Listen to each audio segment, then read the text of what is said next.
This is a fast-moving story, and there are big updates today. Before I get to the updates, though, I want to give everyone some context in regard to what's happened this week, because while certainly the big fear was that the United States was going to get dragged into a lengthy war, a regime change war with Iran, Trump, luckily, has tried to turn it around, but there are some forces at play that are trying to drag the U.S. back in. So let me give you the beginning of the story, what happened at the beginning of this week.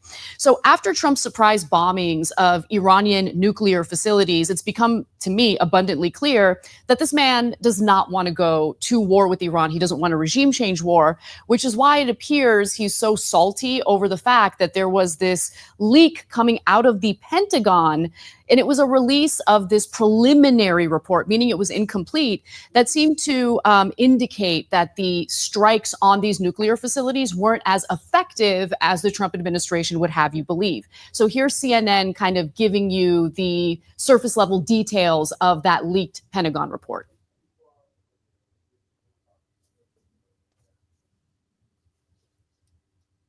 Comprehensive picture of what exactly happened here, but based on a battle damage assessment that was carried out by U.S. Central Command, essentially looking at the images and looking at what was actually damaged, the Defense Intelligence Agency has assessed that the core components of Iran's nuclear program are largely intact, and that Iran's nuclear program has essentially only been set back by months. Now, we presented this information to the White House for comment, and White House Press Secretary Karen Leavitt, she did acknowledge the existence of this assessment, but she said in a statement that the administration disagrees with it. She said, quote, "This alleged assessment is flat out wrong and was classified as top secret, but was still leaked to CNN by an anonymous low-level loser in the intelligence community. The leaking of this alleged assessment is a clear attempt to demean President Trump and discredit the brave fighter pilots who conducted a perfectly executed mission to obliterate Iran's nuclear program. Everyone knows what happens when you drop 14 30,000-pound bombs perfectly on their targets. Total obliteration." Now, okay, so this report was from the Defense Intelligence Agency, and it focused largely on the state of the Fordo plant. You know, we've heard a lot about the Fordo plant in Iran. That's the country's deeply buried enrichment facility, which produced the near bomb grade fuel, the enriched uranium, which they had enriched up to 60%. You need 90% enriched uranium in order to build a nuclear weapon. Now, the Trump administration says, look, we destroyed these nuclear facilities. Anyone saying otherwise is being ridiculous here, because we targeted these facilities. We dropped the bombs exactly where we needed to drop them. You can see from the satellite imagery, we've caused severe damage. Officials familiar with the intelligence report, though, said that early findings showed that the strikes had set back Iran's nuclear program by months, which is not as effective in terms of the strikes that the U.S. had conducted against these nuclear facilities. But again, this was a preliminary report. To really get a good sense of how much damage was done, you do need to have, you know, an international group kind of go there on the ground and see for themselves, do a full investigation into how much damage was done. But the reason Iran most likely could still race to a bomb relatively quickly, officials said, is that Iran likely retains much of its enriched uranium and likely has secret nuclear facilities in which to produce it further. That's what the preliminary report said. Now, there is some additional evidence to indicate that Iran had moved the enriched uranium prior to the strikes that the United States conducted.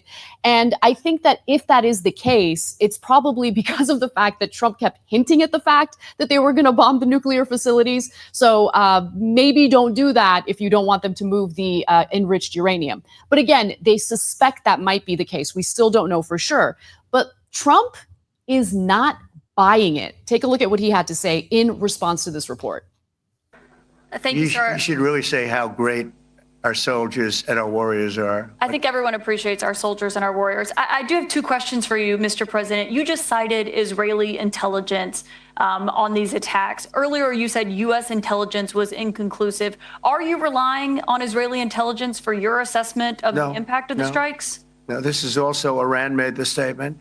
And it's also, if you read the document that was given, that Pete can talk about if you'd like, the document said it could be very severe damage, but they didn't take that. They said it could be limited or it could be very severe. They really didn't know, other than to say it could be limited or it could be very, very severe. And you didn't choose to put that because it was very early after. Since then, we've collected additional intelligence. We've also spoken to people who have seen the site, and the site is obliterated. And we think everything nuclear is down there. They didn't take it out. Okay, question? Please, go ahead. All right. So it's not just Trump saying this. Secretary of State Marco Rubio also agrees that the nuclear sites have been destroyed. He says you can't do a nuclear weapon without a conversion facility. We can't even find where it is, where it used to be on the map. The whole thing is blackened out. It's gone. It's wiped out. On top of that, there has been some dissent within both the defense and intelligence communities on how effective these strikes were. But I should note that on top of this, there are other reports. There's a separate report that counters the leaked intel, right? The preliminary report that we're talking about here. According to the New York Times, in a separate assessment, David Albright and Spencer Faragasso, the nonpartisan Institute for Science and International Security, found that Israel's and U.S. attacks have effectively destroyed Iran's centrifuge enrichment program. That same report, by the way, noted that the conversion facility, to Marco Rubio's point, was severely damaged, and they concluded that it will be a long time before Iran comes anywhere near the capability it had before the attack. Now, the Iranians, who felt quite a bit of pride in their nuclear program, have also come out and admitted that there's been severe damage to the facilities. And that's not something that they would want to admit unless it's actually true, because it's embarrassing for Iran. But on top of that, what I found really interesting today was that Congress was briefed. They were briefed on intel that we're not privy to in regard to how much damage was done. And get a load of this. This is according to CNN. Lawmakers left a classified briefing on Iran today, divided along party lines, with Republicans reinforcing their belief that the U.S. strikes were effective, while some Democrats expressed skepticism.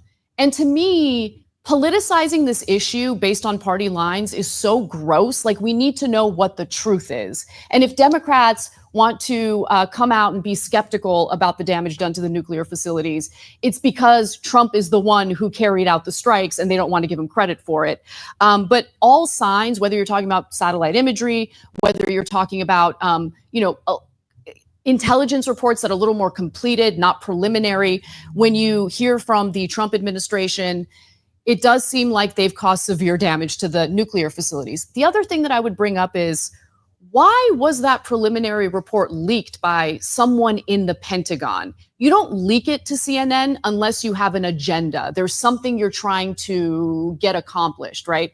And for me, I think that there's a split within our government. There are people who want to engage in a regime change war with Iran, so they want to find an excuse. Oh, maybe we didn't cause the kind of damage that the Trump administration claims. And then there's the other side, and I think Trump is representative of this side, where he's like, I don't want to get dragged into this war. Iran retaliated in a way that gave us an out, so we don't get dragged in the war, right? So Iran responded to the nuclear sites by essentially hitting up the U.S. and saying, we're going to target U.S. bases, but we're going to do it in a way to make sure no one gets hurt, because we want to show our people that we responded to the attacks, but we don't want to go to war. So right now, there are two conflicting forces, one side wanting to go to war, one side, again, represented by the Trump administration, that doesn't want to get dragged into a war. And that's why you heard Trump essentially call out, yes, Iran, but also Israel for continuing to attack each other after the ceasefire had been reached. So I'm super curious what you all think about this. In particular, I'm going to go to Dave first, because Dave, I know you were deeply alarmed when this broke out. I know you called for Trump's impeachment. It was all over the web. How are you feeling about this now? Are you feeling better? Or are you more alarmed than ever? What is your take on this? Well, I mean, certainly things are looking much, much better than they were a few days ago. And I think, as Anna correctly pointed out, which is the craziest part of this entire, embarking on this policy, is that it was the restraint of the Iranians that gave Trump this off-ramp. It was them giving warning, making sure there wouldn't be any American casualties. And we all could run the counterfactual in our head, but had Iran not done that, and let's say we were looking at a few dozen, or God forbid, a few hundred Americans had been killed in Iranian strikes, I think we all know that Donald Trump, just by the very nature of who he is, would have had no choice but to escalate the war dramatically after that, and then what the Iranian response from that would be. And this is how things can spiral out of control. And luckily, the Iranians did not want that for obvious reasons, because they know they would be destroyed and deposed. But then again, that kind of undercuts the entire neocon war hawk foundational claim for this entire conflict to begin with, which is that there's such a unique threat because they don't care about their own survival. They're a bunch of suicide bombers, essentially, and therefore they can't be allowed to have a nuclear weapon. If you think about it, it really is a pretty bold claim. I mean, as bad as nuclear weapons are, we've made peace with really bad people having nuclear weapons. Joseph Stalin and Mao Zedong had nuclear weapons, and Vladimir Putin has nuclear weapons. Kim Jong-un has nuclear weapons, and the world lives with that, as imperfect as it may be. No serious, sane person ever suggested that we just launch a preemptive war because any of them were on the path to getting nukes, and we all knew in all of those examples that they were developing them. Maybe not so much in the North Korea one, but specifically in terms of the damage that was done to the, I've talked to a couple buddies of mine who are like in the military and have been involved in these damage assessments, and pretty much they all say everything is very low confidence if you don't have sources on the ground. And so I don't know, exactly what's been done. And of course, as Anna was covering there, everybody involved has their own incentives, and the obvious ones, right? So like the New York Times and CNN, obviously they want to damage Donald Trump. And also they're kind of beholden to the war party. And so anybody who wants to hurt Donald Trump or wants to see this conflict continue is going to say, oh, we still got this nuclear threat on the table.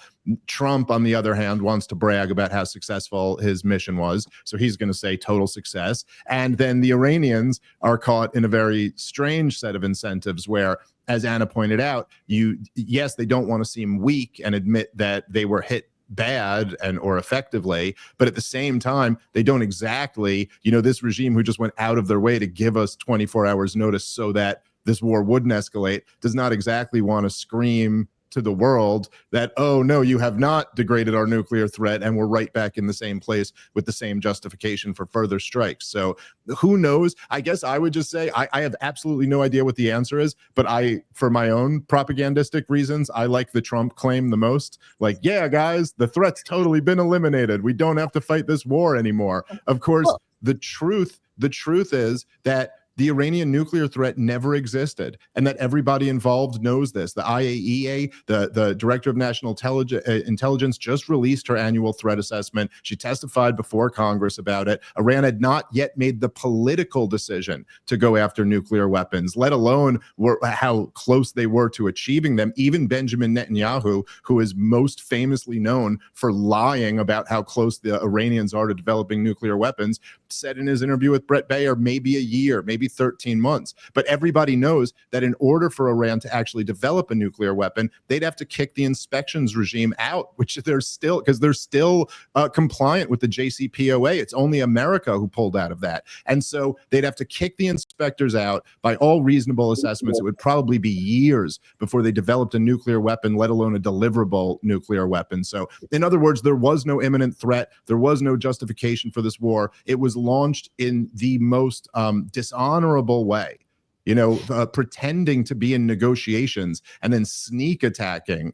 This is just, if you read this in a novel, there's no way the good guy does that. And so it was a disastrous decision that looks like off-ramps were taken, and hopefully there's not much more violence in the near future. So let me just jump in, because the big update to this story today is, you're right in that the way those strikes were carried out, where Trump was pretending to engage diplomatically and then he strikes them as they're in the middle of these diplomatic talks, that has now discouraged Iran from continuing diplomatic talks. They don't trust Trump.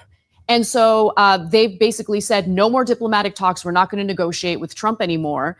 And today it was reported that Iranian foreign minister has decided that they're going to suspend cooperation with the IAEA. That's the international body that does the inspections to ensure that they're not building nuclear weapons. And the point that I just want to make quickly about that is, look, the only time that the United States was sure and the international community was sure that Iran was not enriching enough uranium to build a nuclear weapon was when the US was still part of the JCPOA, the Iran nuclear deal, right?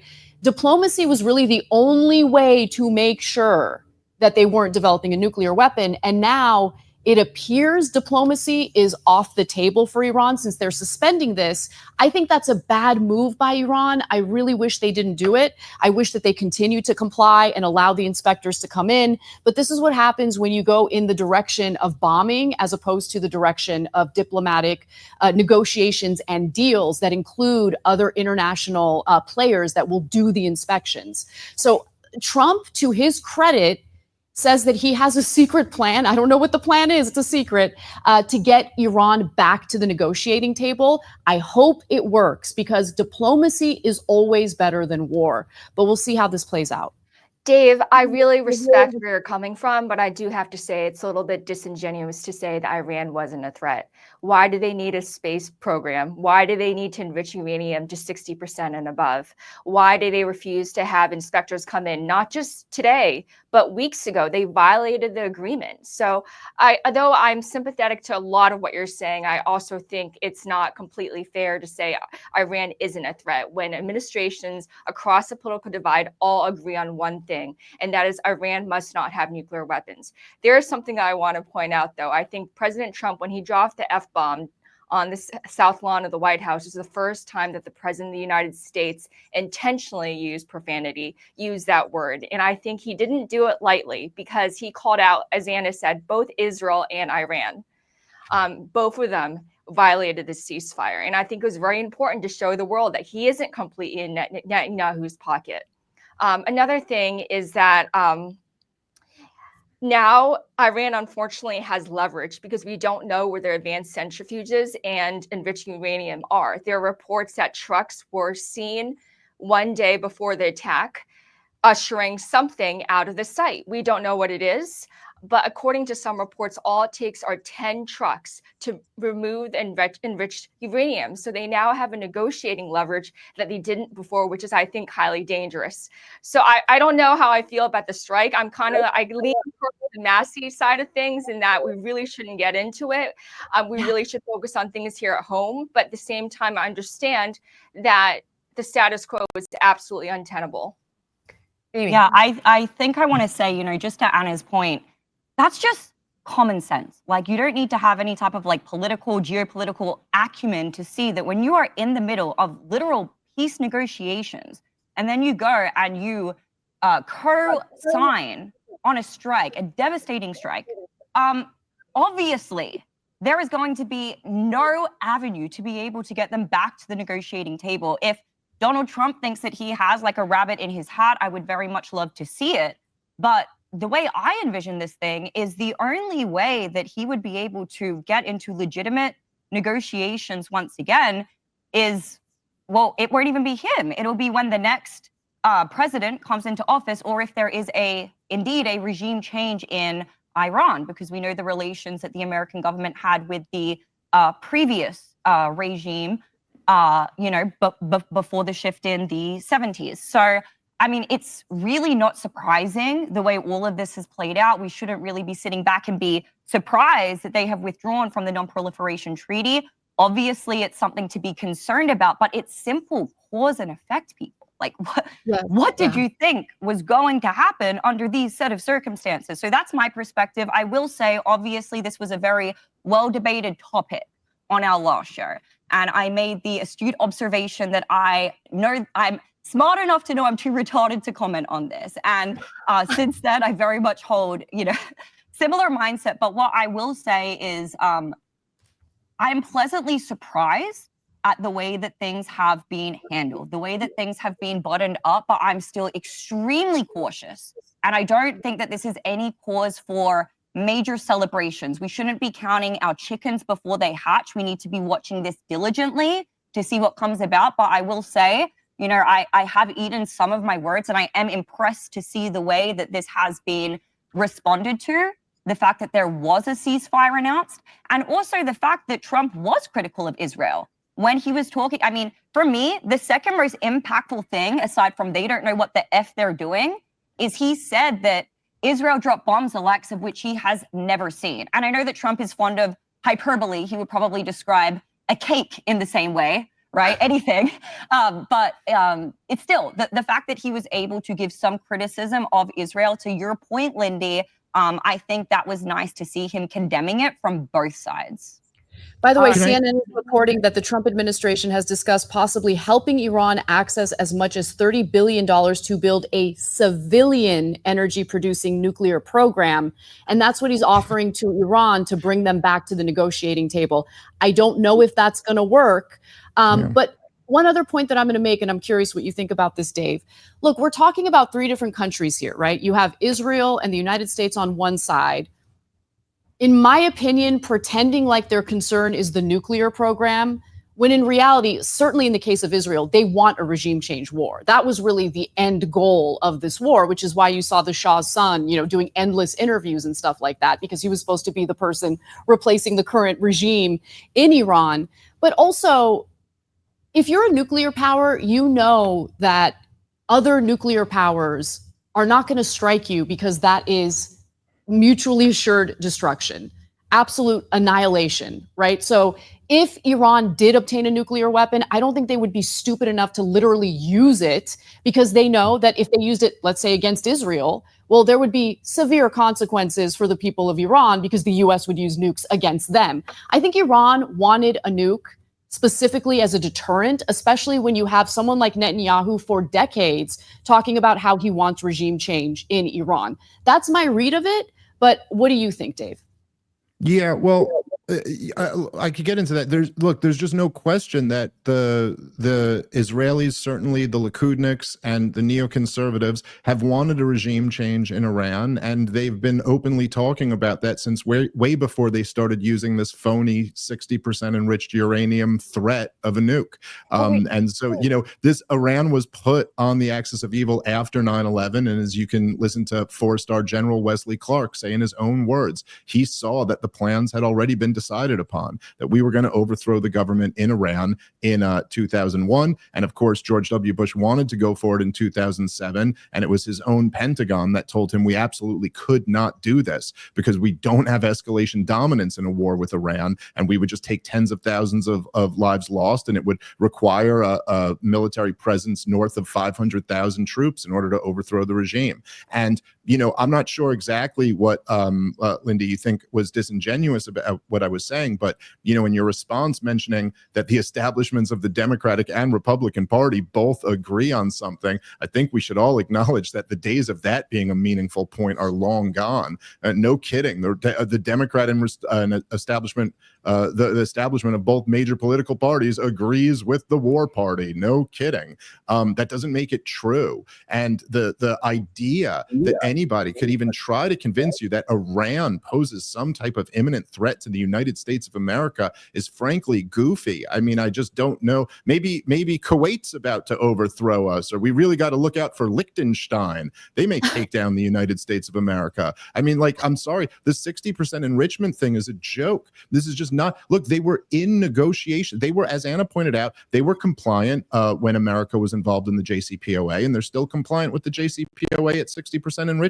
It was Donald Trump's boneheaded decision to walk out of that agreement. And the Iranians, look, what were they negotiating as this surprise attack happened? They were negotiating bringing that down. That's what the Iranians knew they had to offer. In other words, it was a bargaining chip. It was something to bring to negotiations to say, hey, you guys lift a little bit of sanctions and we'll bring this down. They don't want a nuclear bomb. They have not been attempting to build one. It's what all of the intelligence tells us. And to say, it was, and this is widely reported, and Donald Trump himself admitted this, that he basically got bullied by the hawks to putting a poison pill into the negotiations, that they would say you have to have no nuclear enrichment whatsoever and give up all your centrifuges. And that was always something that the Iranians weren't going to accept, but they had already accepted the original JCPOA. They had joined into it and were enriching it 5% or whatever was compliance when America was involved. And so then they still had more negotiations set. They had a meeting set for the next weekend when Israel first attacked. So the idea that your concern was this threat